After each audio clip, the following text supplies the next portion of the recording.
ये कहानी उत्तर प्रदेश के गाजीपुर जिले की है। ये बात 2024 की है। गाजीपुर जिले में एक थाना है नंदगंज। इसी थाने के अंतर्गत एक गांव कुसुमिकला आता है। इसी गांव में 45 वर्षीय मुंशीबिंद अपनी पत्नी देवंती देवी और दो बेटों 20 साल का रामाशीष और 18 साल का आशीष के साथ रहते थे। मुंशीबिंद मुंबई में रहकर टाइल्स लगाने का काम करता था। 6 जून 2024 को वह एक जरूरी काम की वजह से मुंबई से घर आया था, लेकिन कुछ परेशानी की वजह से वह काम पूरा नहीं हो पाया था, इसलिए उसे कुछ दिनों तक गांव में ही रुकना पड़ा। बात है 8 जुलाई 2024 की। गांव में मुंशीबिंद के पट्टीदार के घर शादी थी। मुंशीबिंद अपनी पत्नी और दोनों बेटों के साथ पूरी शान से शादी में शामिल हुआ। रात करीब 11 बजे जब माहौल थोड़ा शांत हुआ तो पूरा परिवार खुशी खुशी घर लौट आया। घर पहुंचकर मुंशीबिंद बाहर वाले कमरे में पत्नी के साथ सो गया, जबकि रामाशीष और अंदर वाले कमरे में जाकर लेट गए। छोटा बेटा आशीष शादी वाले कार्यक्रम में फिर से चला गया। वहां डीजे का कार्यक्रम चल रहा था। देर रात करीब 2 बजे तक डीजे का शोर चलता रहा। जब आशीष को थकान महसूस होने लगी तो वो चुपचाप वहां से निकला और घर लौट आया, लेकिन कुछ ही मिनटों बाद वो हड़बड़ाता हुआ दौड़ता भागता फिर से उसी शादी वाले पंडाल में लौट आया। आशीष लड़खड़ाते कदमों से भीड़ में पहुंचा, चेहरा उतरा हुआ, आंखें डरी हुई। किसी तरह खुद को संभालते हुए उसने डीजे बंद कराया। माहौल अचानक थम गया। उसने कांपते हाथ से घर की ओर इशारा किया। उसकी हालत ही काफी थी समझने के लिए कि कुछ बहुत बड़ा हुआ है। लोग बिना कुछ पूछे दौड़ते भागते उसके घर की ओर चल पड़े। वहां का नजारा देख सब सन्न रह गए। आशीष के मम्मी पापा और भाई की लाशें खून से सनी पड़ी थीं। रात में ही तीनों की हत्या की खबर पूरे गांव में फैल गई थी। उसी रात गांव के चौकीदार रामनैन ने नंदगंज थाने के एसएचओ शमसुद्दीन अहमद को फोन पर घटना की जानकारी दी। उस वक्त घड़ी में करीब 4:30 बज रहे थे। एसएचओ गश्त से लौटकर अभी अभी आराम करने ही जा रहे थे, लेकिन जैसे ही उन्होंने चौकीदार की बात सुनी वो एकदम चौंक पड़े। नींद तो जैसे पल भर में उड़ गई। एसएचओ अहमद ने देर न करते हुए तुरंत कुछ पुलिसकर्मियों को साथ लिया और तेजी से घटनास्थल की ओर रवाना हो गए। थाने से गांव की दूरी करीब 5 किलोमीटर थी। कुछ ही देर में पुलिस मौके पर पहुंच गई। मंजर दिल दहला देने वाला था। हालात देखकर एसएचओ अहमद ने तुरंत इस घटना की जानकारी एसपी ओमवीर सिंह को दे दी। सूचना मिलते ही फोरेंसिक टीम भी मौके पर पहुंच गई और सबूतों की जांच शुरू कर दी गई। पुलिस टीम पूरी गंभीरता से तहकीकात में जुट चुकी थी। पुलिस ने सबसे पहले घर के उस कमरे का मुआयना किया जहां तीनों लाशें पड़ी थीं। मौके की हालत देखकर साफ था, तीनों की हत्या बेहद निर्ममता से की गई थी। पुलिस की नजर सबसे पहले उनके गले पर पड़ी, जहां धारदार हथियार के गहरे जख्म थे। वार इतने खतरनाक थे कि किसी को बचने का मौका ही नहीं मिला। जैसे जैसे पुलिस ने घर का कोना कोना देखा, एक बात और साफ हो गई, ये कोई लूट की वारदात नहीं थी। घर का सारा सामान अपनी जगह पर रखा था। न तिजोरी टूटी थी, न अलमारी खुली थी। हर चीज से यही संकेत मिल रहा था, हत्यारों का इरादा सिर्फ हत्या था। यह कोई तात्कालिक गुस्सा नहीं, बल्कि ठंडे दिमाग से की गई सोची समझी साजिश थी। पुलिस ने लाशों का पंचनामा कर उन्हें पोस्टमार्टम के लिए जिला अस्पताल भेज दिया। पूछताछ में मुंशीबिंद के बड़े भाई रामप्रकाश ने बताया कि करीब 1 महीने पहले पड़ोसी राधे बिंद ने फोन पर मुंशी को जान से मारने की धमकी दी थी। एक पंचायत के फैसले को लेकर राधे उससे नाराज था। रामप्रकाश बिंद के बयान के आधार पर पुलिस ने राधे बिंद को गिरफ्तार कर लिया। पूछताछ में राधे बार बार यही कहता रहा कि वह बेगुनाह है और उसे जानबूझकर फंसाया जा रहा है। इधर पोस्टमार्टम के बाद पुलिस ने लाशों को रामप्रकाश के हवाले कर दिया। दोपहर बाद तीनों का अंतिम संस्कार कर दिया गया। इसी बीच जांच के दौरान पुलिस को एक ऐसा सुराग मिला जिसने पूरे मामले का रुख बदल दिया। सुराग मिलते ही पुलिस की एक टीम सीधे श्मशान घाट जा पहुंची। वहां अंतिम संस्कार हो चुका था। लोग लौट रहे थे। तभी पुलिस ने बड़ी चालाकी से परिवार में बचे इकलौते सदस्य आशीष को चुपचाप थाने ले लिया। ये देख सब हैरान रह गए। रामप्रकाश भी उसके साथ थाने चला गया। थाने में पुलिस ने आशीष से सख्ती से पूछताछ शुरू की। शुरुआत में वह टालमटोल करता रहा, बातों को घुमाता रहा, लेकिन जब पुलिस के सवालों का दबाव बढ़ा और उसे लगा कि अब बचना मुश्किल है, तो आखिरकार टूट गया। उसने कांपती आवाज में अपना गुनाह कबूल कर लिया। उसका कहना था कि उसका असली निशाना सिर्फ मां बाप थे, लेकिन भाई ने उसे वारदात करते हुए देख लिया था। वह शोर मचाने लगा, जिससे डर के मारे आशीष ने उसे भी मार डाला। भतीजे के मुंह से उसकी खूनी करतूत सुनकर रामप्रकाश बिंद सन्न रह गए। उनका चेहरा उतर गया, आंखों में हैरानी और दिल में गहरा दुख था। उन्हें यकीन ही नहीं हो रहा था कि मासूम सा दिखने वाला आशीष इतनी भयानक साजिश रच सकता है। जो लड़का अभी तक उनके सामने रोता बिलखता दिख रहा था, वही अपने पूरे परिवार का कातिल निकलेगा। ये बात उन्हें अंदर तक तोड़ गई। हत्याकांड की जो कहानी सामने आई वह इस प्रकार थी। मुंशीबिंद के पड़ोस में राधे बिंद अपने परिवार के साथ रहता था। 6 सदस्यों वाला उसका खुशहाल परिवार था, जिनमें 2 बेटे और 2 बेटियां थीं। गाजीपुर में ही रहकर राधे बिंद एक प्राइवेट कंपनी में नौकरी करता था। 16 वर्षीय नंदिनी बिंद राधे की सबसे बड़ी बेटी थी। नंदिनी जितनी होशियार थी उतनी ही दिलकश भी। ऐसे में आशीष का उसका दीवाना होना कोई हैरानी की बात नहीं थी। आखिर वह पड़ोसी जो ठहरा। मोहब्बत की चिंगारी दोनों के दिलों में एक साथ भड़की थी। मौका मिलते ही दोनों ने एक दूसरे से अपने दिल की बात कह दी।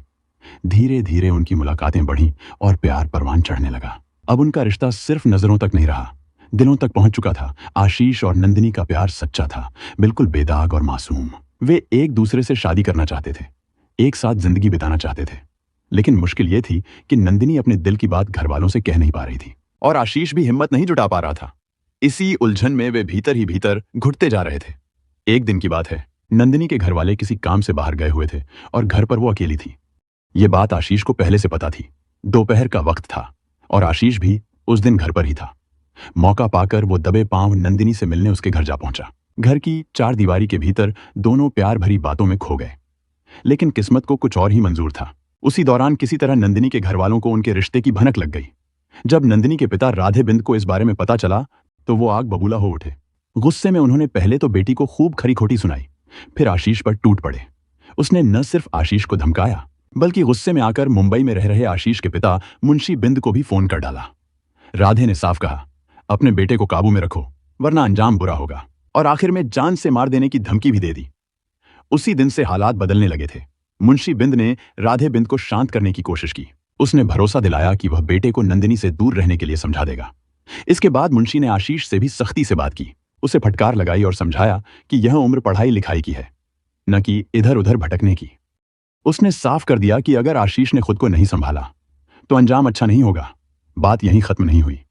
आशीष ने पिता की बातों को नजरअंदाज कर दिया। उसे डांट भी बुरी लगी। वो नंदिनी के प्यार में इस कदर डूब चुका था कि अब किसी की सुनने को तैयार नहीं था। राधे बिंद के मना करने के बाद भी आशीष का नंदिनी से मिलना जुलना जारी रहा, बल्कि अब तो वह और बेखौफ हो गया था। राधे बिंद की बार बार की शिकायतों से मुंशी बिंद बेहद परेशान हो गया था।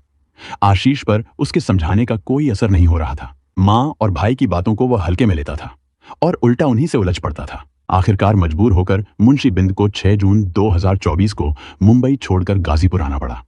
अगले ही दिन राधे बिंद ने गांव में पंचायत बुला ली। पंचायत में मुंशी बिंद, उसका बेटा आशीष और बड़ा बेटा रामाशीष तीनों को बुलाया गया।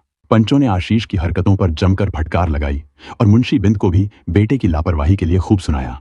बेटे की वजह से पिता और परिवार की इज्जत मिट्टी में मिल गई थी। पंचायत में बेइज्जती के उस माहौल में मुंशी बिंद का सिर शर्म से झुका रहा।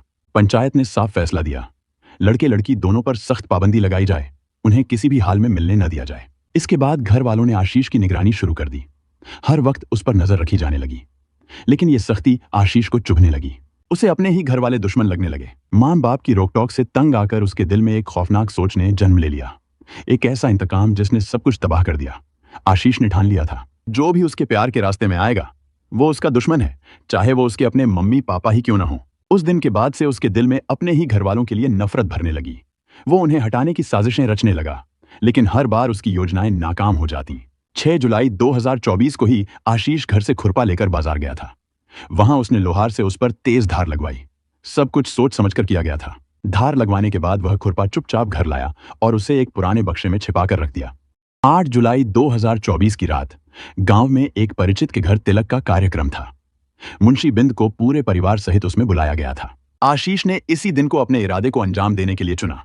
उसे लगा गांव वाले तिलक में मस्त रहेंगे, डीजे की आवाज में किसी को कुछ सुनाई नहीं देगा और उसका काम चुपचाप निपट जाएगा। रात करीब 11 बजे मुंशी बिंद पत्नी और दोनों बेटों के साथ खाना खाकर घर लौट आया। वापस आकर वह पत्नी के साथ आगे बरामदे में सो गया, जबकि रामाशीष और आशीष अंदर के कमरे में जा लेटे। बिस्तर पर लेटते ही रामाशीष गहरी नींद में डूब गया, लेकिन आशीष की आंखों में नींद का नामो निशान नहीं था। उसका दिमाग तेजी से चल रहा था, ठीक वैसे ही जैसे कोई तयशुदा स्क्रिप्ट दोहराई जा रही हो। उसने एक नजर पलटकर भाई की तरफ डाली, फिर धीरे से उसे हिलाकर देखा। रामाशीष बेखबर सो रहा था। इतना यकीन होते ही आशीष चुपचाप बिस्तर से उतरा और दबे पांव बाहर बरामदे की ओर बढ़ा। जहां मां पिता गहरी नींद में सो रहे थे, वहां आशीष बेआवाज पहुंचा। फिर बिना किसी झिझक के उसने अपने मजबूत हाथ पिता के गले की ओर बढ़ा दिए और कसकर पकड़ लिया। नींद में होने के बावजूद मुंशी बिंद तड़पने लगे। खुद को छुड़ाने की कोशिश में बिस्तर पर छटपटाते रहे। तभी पास ही सो रही देवंती की नींद टूटी। पति को इस हालत में देखकर वह तुरंत बेटे से भिड़ गई, लेकिन आशीष ने तय कर लिया था कि अब पीछे नहीं हटेगा। उसे लगा खेल बिगड़ जाएगा, इसलिए उसने मां को भी नहीं छोड़ा। देवंती आखिरी सांस तक खुद को बचाने की कोशिश करती रही, बेटे को रोकती रही, रामाशीष को आवाज लगाती रही। मां की चीख सुनकर गहरी नींद में सो रहा रामाशीष भी जाग गया। घबराया हुआ वह तेजी से उस दिशा में भागा जहां से आवाज आई थी। जैसे ही उसने कमरे में कदम रखा, सामने का मंजर देख उसके पैरों तले जमीन खिसक गई। मां बाप की लाशें फर्श पर पड़ी थीं और छोटा भाई आशीष वहीं खड़ा था। आशीष को एक पल में समझ आ गया कि अगर भाई ने मुंह खोल दिया तो उसका खेल खत्म हो जाएगा। अपने राज को राज बनाए रखने के लिए उसने झटपट रामाशीष की भी गर्दन दबा दी। इसके बाद आशीष ने खुरपी उठाई और तीनों के गले रेत डाले। इसलिए नहीं कि कोई जरूरत थी, बल्कि ताकि पूरी वारदात लूट या बाहरी हमले जैसी लगे। तीनों की हत्या करने के बाद आशीष ने पूरी सफाई से अपने खून से सने कपड़े उतारे, पानी से हाथ मुंह धोया और नए कपड़े पहन लिए, मानो कुछ हुआ ही ना हो। फिर वह निश्चिंत होकर उसी पार्टी की ओर निकल पड़ा जहां तिलक का जश्न अब भी चल रहा था। रास्ते में उसने सबूत मिटाने के लिए खून से सनी खुरपी और अपने कपड़े फेंक दिए। चेहरे पर शिकन तक नहीं थी, हर चीज को जैसे पहले से ही प्लान कर रखा हो। लेकिन पुलिस और सर्विलांस टीम की बारीक निगाहों से वो नहीं बच सका। फॉरेंसिक जांच में मिले साक्ष्य उसके बयानों से मेल नहीं खा रहे थे। वहीं सांस्कृतिक कार्यक्रम का वीडियो सामने आने पर पूरा खेल खुल गया। वीडियो में आशीष रात में 2 बार नजर आया, 2 अलग अलग कपड़ों में। जब उससे इस बारे में सवाल किया गया तो उसने खुद कबूल किया कि हत्या के बाद कपड़े बदलकर वह दोबारा कार्यक्रम में लौट गया था, ताकि किसी को उस पर शक न हो। आशीष एक लड़की के प्यार में इस कदर अंधा हो गया कि सही गलत की सारी सीमाएं पार कर बैठा। मोहब्बत में वह इतना बागी हो गया कि अपने ही माँ बाप और भाई को रास्ते से हटा दिया।